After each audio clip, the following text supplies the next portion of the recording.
Making games seems fun and looks like a dream job, but often people who haven't tried it don't know how hard and annoying it can be sometimes. Especially if the process of making a game doesn't make the person who develops the game happy.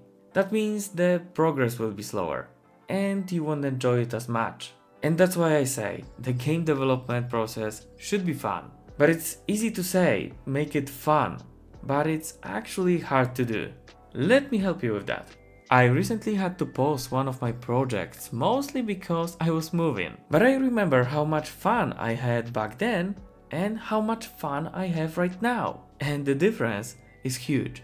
Let me say that before the pause, the enjoyment of me making that game was slowly decreasing, and that's pretty normal. I was working without breaks on that project, and the scope of it just simply grew way too fast that I could even imagine. Because whenever I realized that I was making another feature, I had 3 new features in mind already. And that overscoping simply destroyed the progress of my game as I was still only at the beginning of it. And that's why, slowly over time, the enjoyment of me making that game just decreased.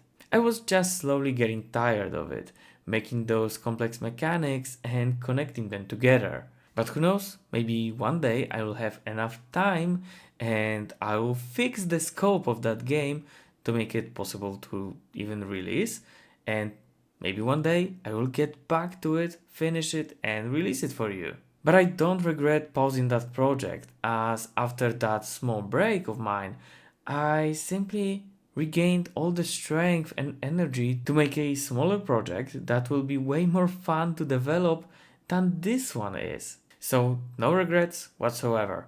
My current project is about half or even less of the scope of that old project, and I'm happy that I can develop it and I do plan to release it one day. Okay, but as I told you before, I don't regret that break and I have learned a lot from that break, and let me share that knowledge with you. So let's switch up and let's talk about ways to make your process fun again. Taking breaks from game development can be a very good solution if you feel like you don't enjoy it anymore. It definitely helped me, but my break was way too long.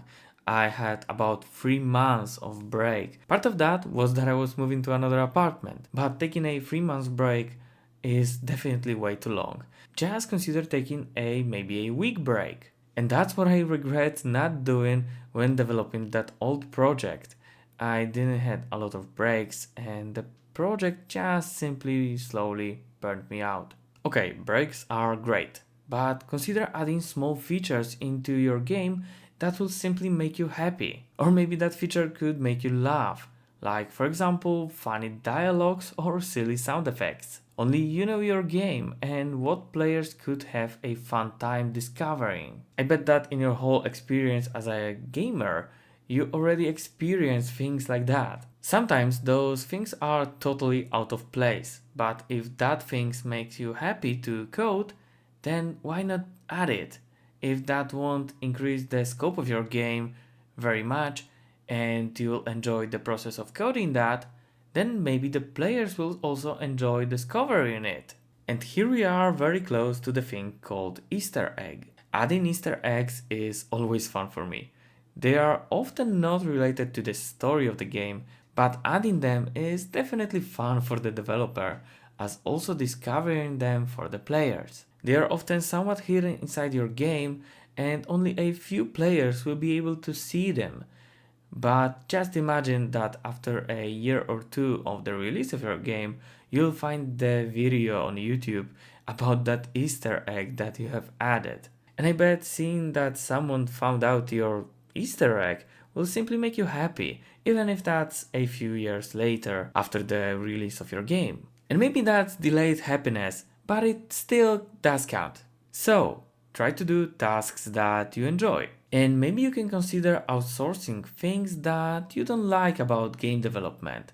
And by outsourcing, I don't mean that you need to hire someone for the game development. You can use the things that already exist online. As an example, Maybe you don't have the assets and you're not very good with things like Blender, so creating assets for you is just boring. Then you can try to find some assets that will match the style of your game online.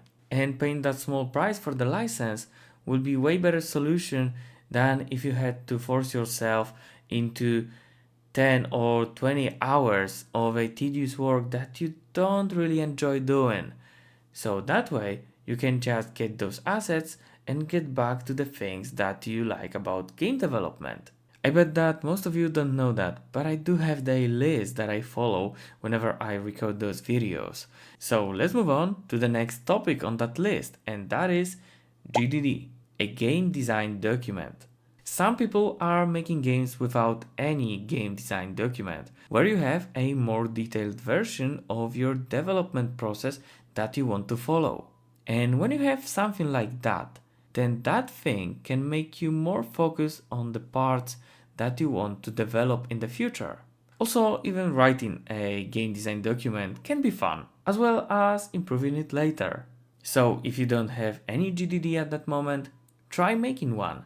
Maybe that thing will change your daily routine as a game developer and will lead to more happiness in the future. Who knows? Sometimes, whenever we work with a big project and we don't have an organized list, like for example a Kanban board or maybe a GDD or maybe both, then we can simply start our game engine and we forget about what we should do in that day. And that part can make us sad.